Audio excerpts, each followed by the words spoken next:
HP Media, la chaîne qui vous édifie.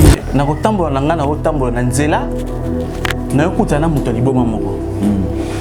Aoka nga nzela temi na katika nzela asini mabanga. Abenga Youssouf Lotefia. Nabi qu'est-ce que c'est? Passe boye. Tonenga muto liboma oyo ayebinga te eloko te. Ao tuna nga boye. O lekate a dû tracer nzela. O lekate. Titan o promettre ngai wapi micro na yo wapi bible na yo yo musala oyo falo sala yango yo musala bono sala yo falo sala et yango zo sala na tout vraiment drôle musala ni zo yebisa ngai na eko pa mais on de billahi min zalika de bono samba la ayebisi ngai aseki abi pamba na obeto kaka sikoyo abani ko menacer ngai. Et tellement que menace la monique abonné il y avait un an ma banque na bi oliboma donc na ça c'est pas jeté na ko kima na ba soutien na lataki donc c'était vraiment catastrophe na kimi na yo changer nzela et na comme na mosquée n'expliquer imam tama mkuta na moboye habité on va la période on va la concentration. HP Media, la chaîne qui vous édifie. Moko makolo eraki ya kuvimba et puis na moi na sunga s'il te plaît na mata ngomba oyo et nabi papa nga na direction na ngai na makamu na ngam suna okinde na sungo ndenge nini abi sunga s'il te plaît abi lora pe wana ndoto abi lora na auto fondateur na sunga e na ba bénédiction et ou tapa ya nzambe oui na une matière na matière ngomba on a c'est héros moi na ndeti et dans les gros makas mais tant que balo mata to méditer to comme na sommet en ngomba na ayipsinga tala makambo le kanase et Brice Nathalie na se na moni groupe ya bato baza ko se diriger vers les boulous. IHP Media, la chaîne qui vous édifie.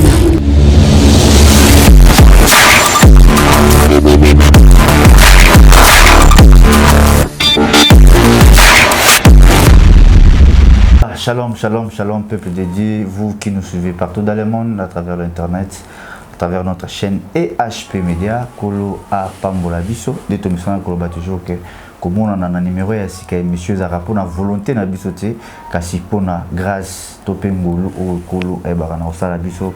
Or la grâce c'est une faveur méritée, c'est le kongana to ko kozwate mais na bolingo na ye ta salike to joie et puis to la mukali sous na mokolo ya lelo. Voilà pourquoi David Azolo Balobi il est riche à bonté.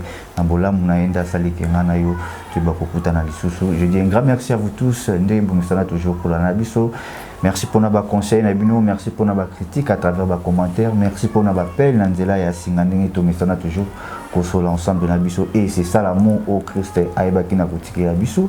Sur ce plateau, je ne suis pas seul, je suis avec évangéliste Livardi, Lilo, tous en la séance à témoignage par rapport à Vinae, oui. Na signalé déjà que bah oh bah bien évangéliste mais as évangéliste c'est quoi mais avant on a dans un parcours na vie alors il est sur ce plateau, il est mieux placé à courir pour expliquer qu'est-ce qui s'est passé avant Oyo. Il y a comme évangéliste et avant tout, Banana, nous avons merci. À travers cette émission, la Bible dit que c'est poussé par l'Esprit que les hommes de Dieu parlent de la part du Seigneur. Tout ça l'a édifié, tout ça l'a béni, pourquoi pas tout ça l'a consolé à travers témoignages. Beauté, mon salam. Oui, beauté, papa Brice. Oui, avant tout, les canards prière, na tiré le temps, puis ça nous bananzambi, ma salutation, oui, bonjour, shalom à tous les enfants de Dieu et merveille à tous les abonnés et les internautes de notre chaîne EHP Media. Que le Seigneur vous bénisse. Voilà, merci beaucoup Bible Lobi Nabiso que en toute chose il fallait tout débuter la prière, tout va Christ, tout chez le cola alpha, abandonner Nabiso, la séance, la première partie, le témoignage. Voilà, si on peut commencer par la prière. Yahweh ici, Seigneur, Papa, nous te demandons merci pour ce moment favorable. Parce que dans mon auto, ça l'émission, il y a plusieurs personnes qui sont en train de quitter cette terre des hommes. Amen. Mais toi, tu nous as fait grâce, nos vies sont bénéficiaires de ta lumière. Comme on a biso, ils ont la liste, il y a personne, il y a être humain vivant. tosengi na nzambe otambo na biso comme Emmanuel, sois avec nous, éternel de Dieu, ne nous laisse pas, tu es le bon berger, nous ne sommes que de simples brebis, oriente-nous au nom puissant de Jésus-Christ, amen. Amen, amen, merci beaucoup. Quant à moi, je dis un grand merci, Nassima Caméra, Dédé Myongo Barobi, Aigle di Kawele. Merci pour l'image qui toko et puis na bosanité batunya son régie Charlie Kanga et puis Nathan Mamba.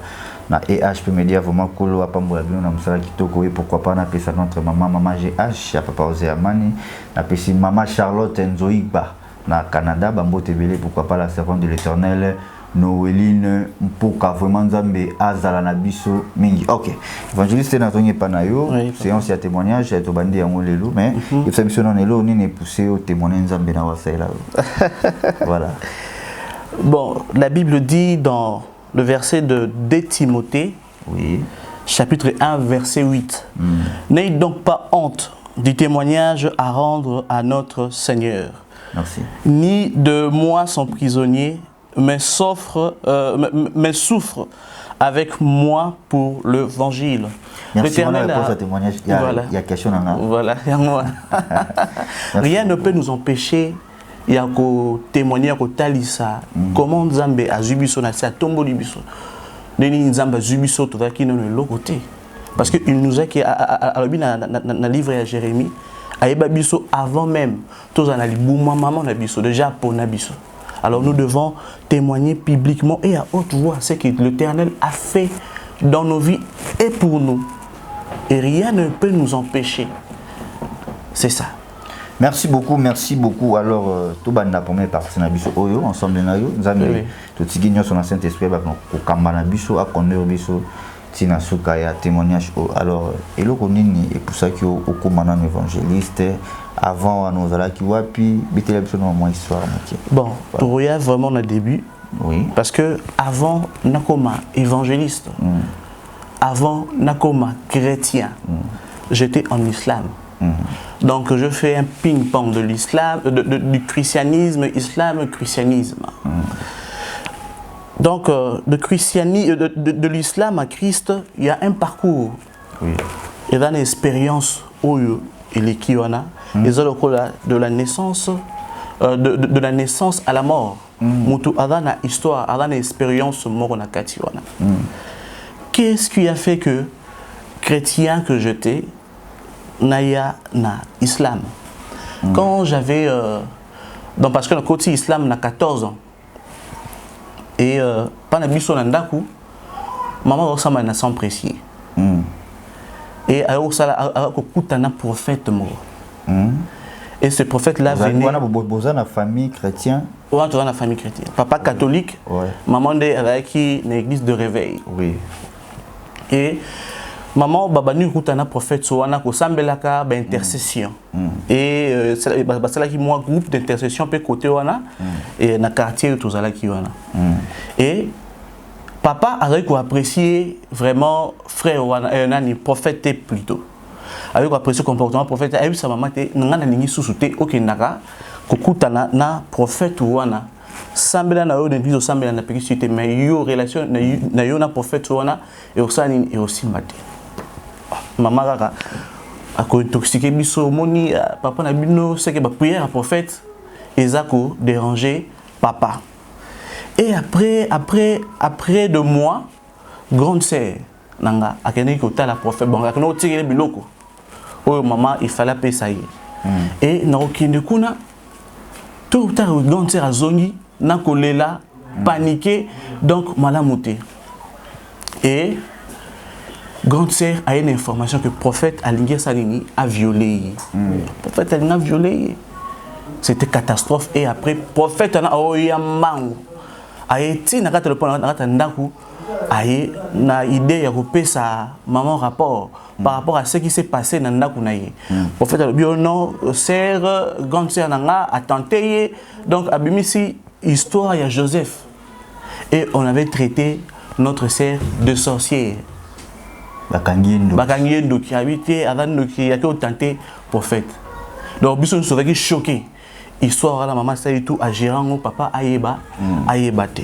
Mais nga monota grande sœur na ndoki. Lequel ngai. Tellement que j'étais un garçon éveillé, n'habitait nga pe na douter na foi ya prophète wana. Et après un jour tellement que maman a intoxiqué qui biso vraiment. Et tellement que nous avons mettre foi pas prophète, un jour nous avons kuna et pas naïe a tindika il porte mais nous avons qu'à exprimer le na kota brusquement na ko kota brusquement nous avons prophète on a écran naïe film et pornographie et azali ko se masturber et tant moningai aye ko sanini ko sutuka ngana bimi donc c'était vraiment choquant pour moi. Et papa information il y a makambo au prophète adinara sala et pas il y a grande sœur et le cas qui vraiment ba problème est bel na kati ya foyer et qui causer divorce. Waouh. Et qui causer divorce parce que j'ai été choqué na bi mais vraiment maman ressemble là.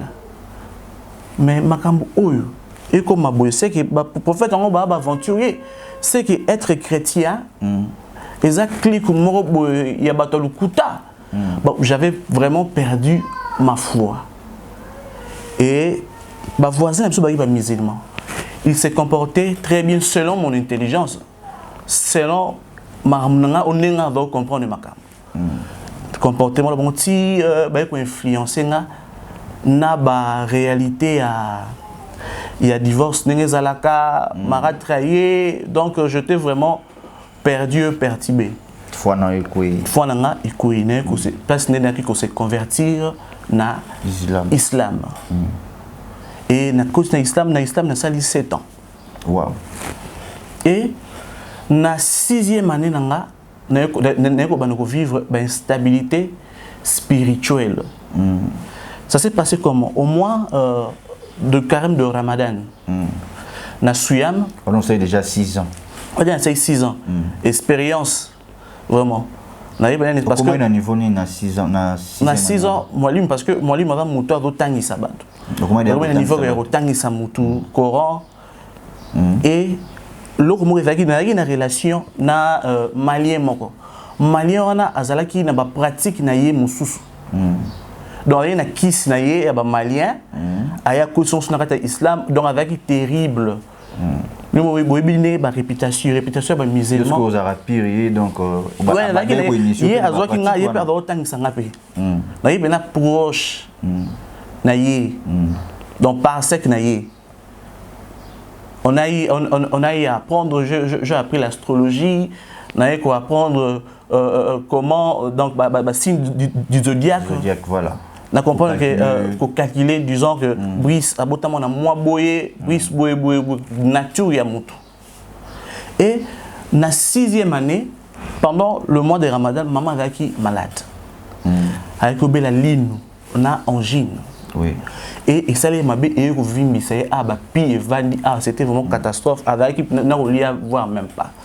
Et sur hotel pour nous il y a la mort vraiment oh maman linga kufa. Et na 4e journée na ngai il y a Ramadan parce que ça la 30 ou 29 jours. Il faut tout ça la prière moko ba pasteur roya tout ça la prière on a famille. OK.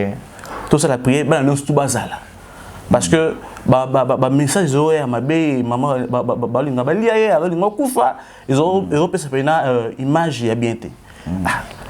Quand on a bien appelé ensemble là on a chrétienté.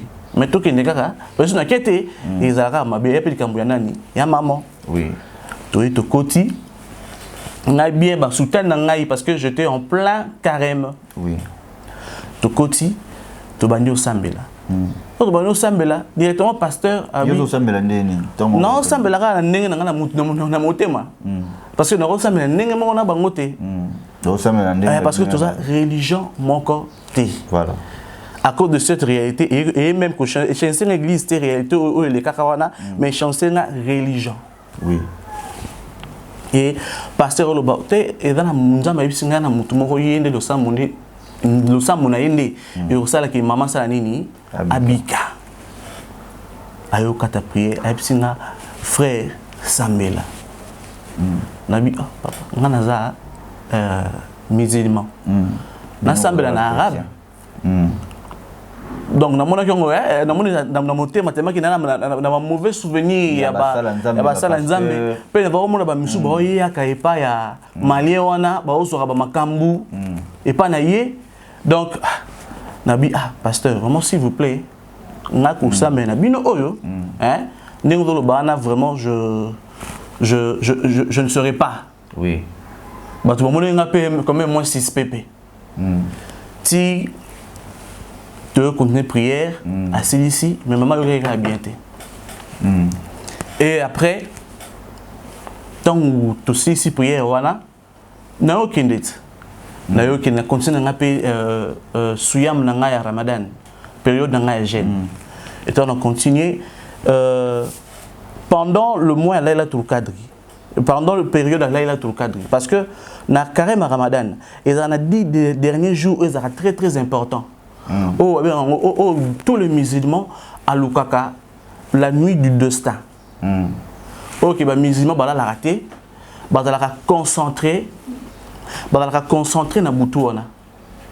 Et premier jour, deuxième jour, nango, n'adagi pas maman, parce que maman a un peu bien. Oui. Vers 19h, nous avons se diriger vers mosquée. Et tant que nous se diriger vers mosquée,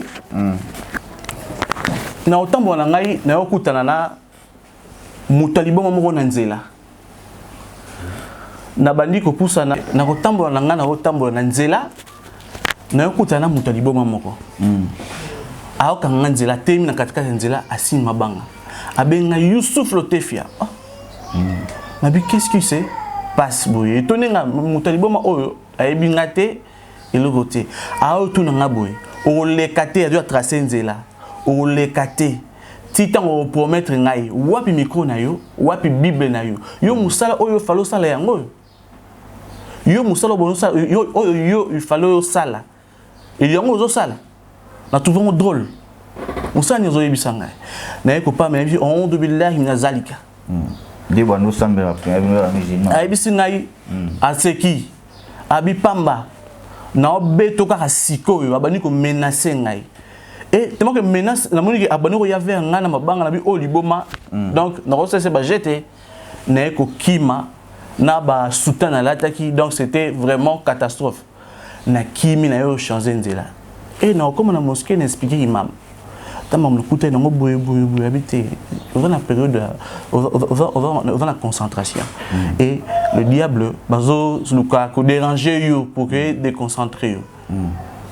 Tout là, il peut la mosquée et il fallait diriger prière.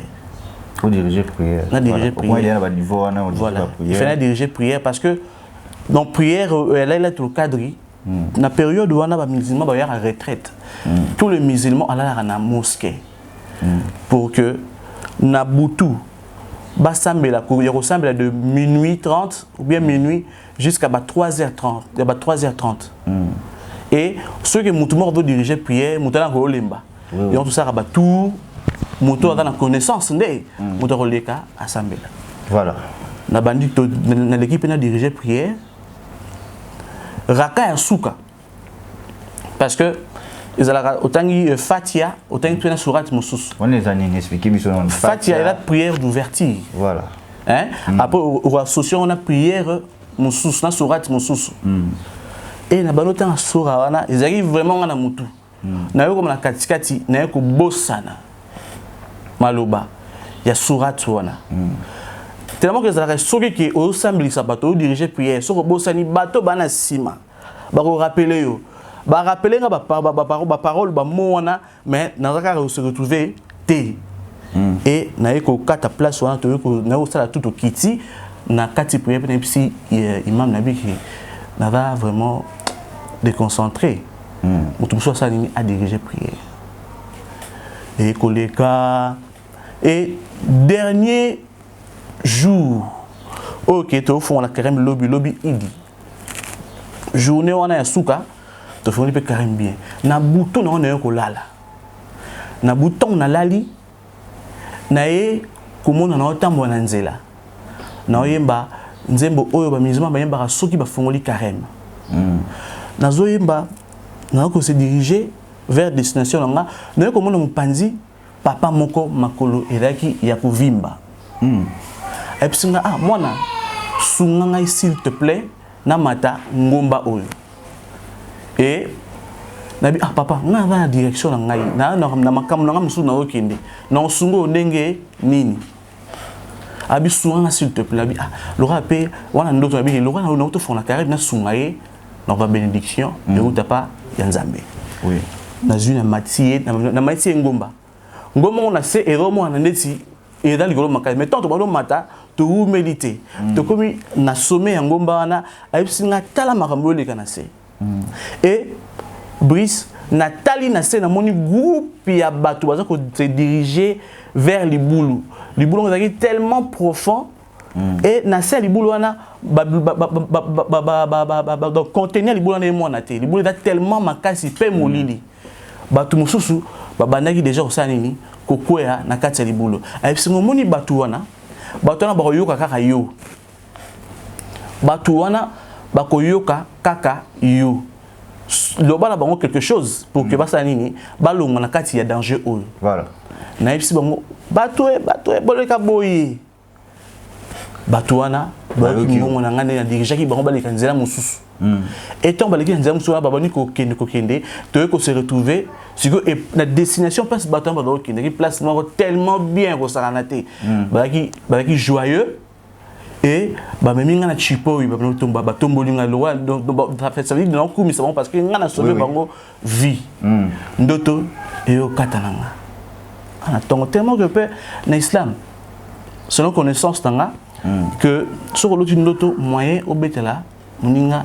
ezate donc ndoto sur l'autre chango et kika na kata mutema na na kata mutema na yo moko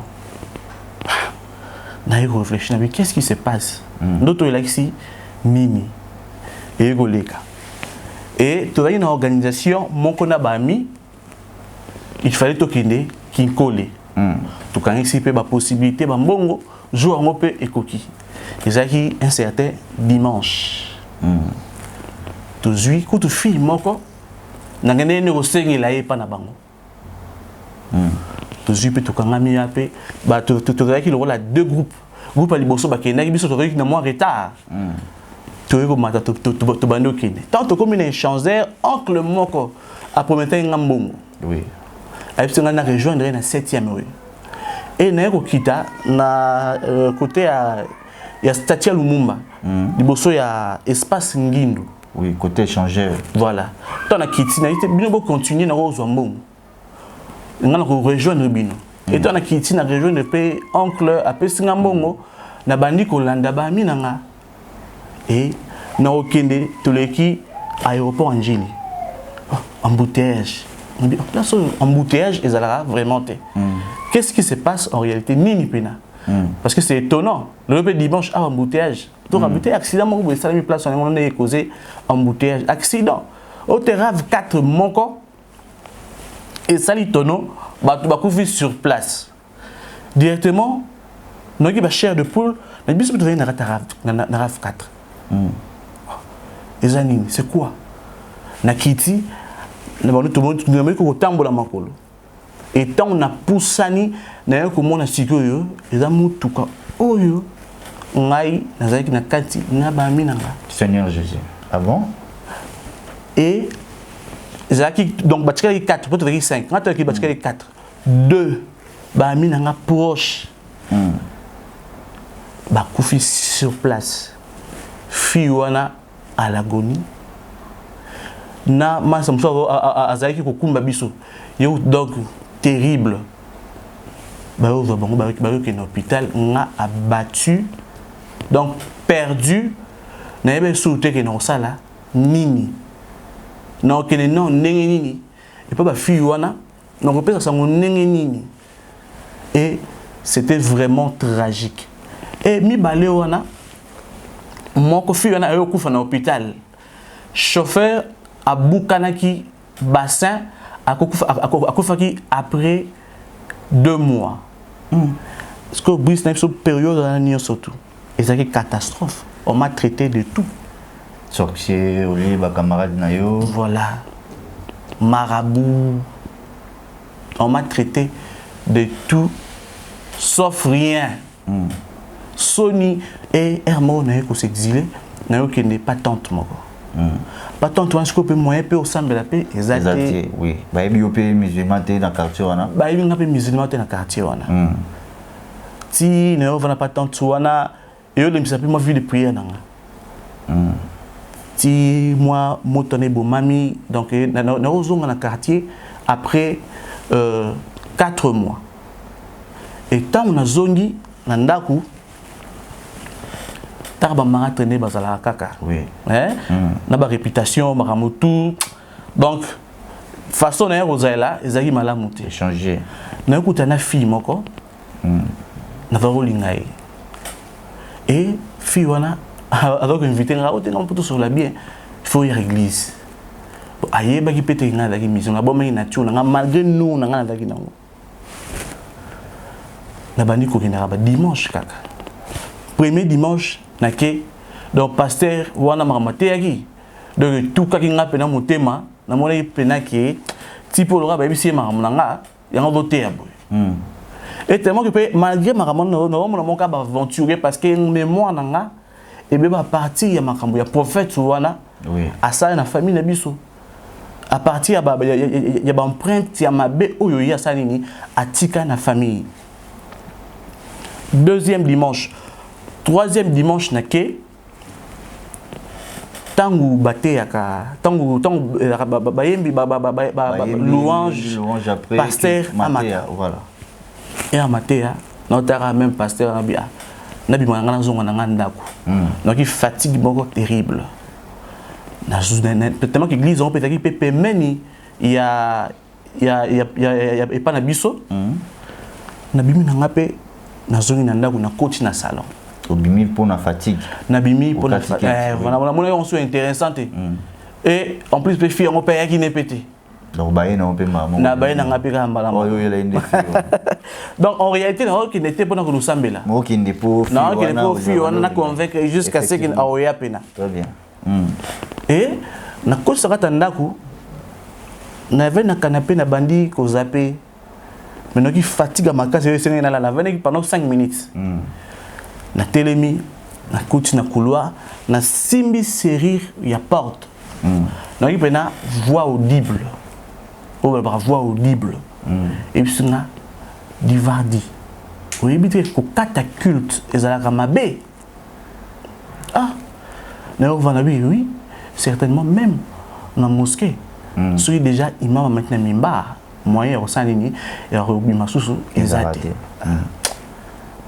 na yozonga et na robi mwana na parcelle na ça qui na eu intercéder na binzambe et par exemple na danger nion surtout eux ko kose présenter boso na ngai oui na kepe na église on peut na koti étant na koti culte peut continuer dans notre pays culte aussi là et tant que culte sili na rozonga na ngandaku na ekomona camion moko ya anti incendie na tanabi oh mais bateau mawa car dimanche ndako na mongo ozika remi on akata motema kaka no bongo mawa makasi na bandi ko pusana na bando pusana na tala liboso na biso tala batu ebele peut-être on ya batu ba otanga tala ngai ah na binzami nango makambo nango bato ba otonga nga par rapport à makambo leka ki wana to ndenge nini na bando pusana no kana kati ya parcelle ba volela na kombo na ngai divadie okufi bon oh na mona wa film au moins tout monde na film ba vo benda pena mutu boya ye basuti et tant na koti bato ye akufi nete ye on nga dol mais plus bon sanga ma beto nini tant ba marati ba moninga na bandeko ne ba yaki déjà parce que il y a eu mon alimba bandeko ne ba ye wana batiko le la sigo na komona nga ba motalanga nga pe na comprendre et le côté na moni bato be na kati ya nini na kati ya ndaku na biso que papa akufi yango ba na komona nga ke na mo liboso de tike na charge blo mo kabongo mo liboso mo bali disons et tant on a koti na se diriger directement vers Chambolanga. Ok, Chambolanga ni mutu ezikaki. Donc ndaku peli moto me chambre ndaku moto peli na kati ya chambre. La chose étonnante ezali ki moto zika na chambre nanga. Eziki complètement mis resté fissure. Batol yali mano za ndeti ba ciment boy batol wana. Et parce que ligolo peut deux mois na pena boy. Na mabaya. Donc chambre eziki complètement. Car na couloir et le bimika ba milinga salon intact et bouger ka pour tomba kota ki pendant boire ba mai il y a un moi désordre. Donc chambre kozi que le koni sala yiki bango balé na komonanga. Tant on a kota ki na kati salon ba monaringa. Effectivement ba monaringa. Tant on a za ko se diriger ba to venir na sima monaringa na kota na couloir mais tant on a bimaki ba monaringa. Ba monaringa te. Et na chaki na tant on peut d'ailleurs na yika na ba sensation moko ya bien te. Na vali na kangi si bilamba na valise na bitena bisa bilamba libanda nous atamoi na yo zo na yo chongo na likola mbeto ko mbeto na ki asika ba mbeto comme place tuana na sachet nango donc tant eziki silo ezo gumbe siko yo et tout moi misko ma rande tsika mutu ata na kati ba tu ba moninga ah petit yo ko fa siko te ah petit yo azamo do panyo yo ba kisu do ziki et na ba grand frère Mosusu oh il a venu on peut ça mutu conseil ah petit yo faut fongola miso petit on va prendre yo kufa leloti on va prendre dessin animé et na période de l'année na ko traverser ba moment donc très difficile voilà ba moment moko ya humiliation mais ce que yo na ki na choité na bi ah non c'est que ndenge na ki église wana c'est que Nzambe abeti nga fimbu la zixina ba livre non tout ya islam. Donc biloko belezikaki bilamba ba diplôme nanga ba dossier nanga ba photo nanga don na sona ba archive te. Ba photo biloko ebele. Kuna yo ba ah c'est que le roi na désobéi na ko sangana ba kafiri. C'est que on est ba kafiri ba chrétien. On est Allah ayoko punir nga. Et période de très difficile de réputation pe ezaki Yakobe bango ko su ko vanda susu na quartier na miliété parce que autant mon ya ta jeune maman na marabe donc réputation ezaki vraiment malamu voilà et jusqu'à ce que papa yoko se décider na kende Kisantu voilà et pas il y a papa Leki. Merci beaucoup. Alors, première partie na biso et ce qui wana tango papa et continue na Kisantu. Maintenant, deuxième partie continuons toujours ndenge to message pour ça biso na bino. Alors, restez toujours scotché branché sur EHP Media. Là, je dis un grand merci à vous tous de nous avoir suivis et pourquoi pas na merci na maman Déborah Miezi, la servante de l'Éternel, Noéline Mpoka, Nzambe apambolo pourquoi pas. Maman Charlotte Nzoïba na Canada vraiment Nzambe apambolo puis ba Nzambe nyonso ozaki ba kwa kolona biso et na bosanité na sima caméra Dédé Miongo balobi aigle di Kawele pourquoi pas notre maman GH. Voilà, quant à moi je vous dis bye, on se retrouve au prochain numéro mais Atikeli évangéliste à clôturer la prière pourquoi to bandaki. Voilà, on peut prier. Éternel Dieu Tout-Puissant, Maître de temps et de l'histoire, nous laissons tout entre tes mains parce que nous dépendons toujours de toi. Seigneur, stérilise notre intelligence pour que gloire naïo, paix, grâce naïo, et gouverner biso parce que nous sommes de simples brebis et toi tu es notre berger comme je dis toujours. Seigneur, Papa Zana, peuple na union surtout, bana na union surtout, oyo ba se livra, oyo ba se donnant corps et âme pour accomplir oyo ezali volonté naïo. Pense aussi, Éternel Dieu Tout-Puissant, aux orphelins, aux veuves, Éternel Dieu Tout-Puissant, aux pauvres. Oyo baotara elika epai na yo surtout taili yo to hotel ali susu nani toute continuité il y a ba vie na biso jusqu'à la fin de nos jours au nom puissant de Jésus-Christ. Amen. Amen. Avant de clôturer mission la ligne quand même mon numéro de téléphone pour na bandeko besoin besoin oui du fier ba moi pourquoi pas bato yo ba mesana toujours koya na moi aide na bango ndengo kinda kotala ba veuve bato ba maladie na hôpital pour na ko contribuer bato ba kangama ezana bato msusu ba maternité à ça le moins inane moi na botami akoksi inane mbongo maternité ezate assez belé na hôpital donc voilà à cause là nzamba ko tout ça mtema nae mon numéro de téléphone. Oui, mon numéro de téléphone est le plus 243 85 38 30 652 plus 243 85 38 30 652. L'Éternel ne t'oublierait pas par rapport à l'acte surtout au proposé. Amen. Amen. Bye bye. HP Média, la chaîne qui vous édifie. HP Média, la chaîne qui vous édifie.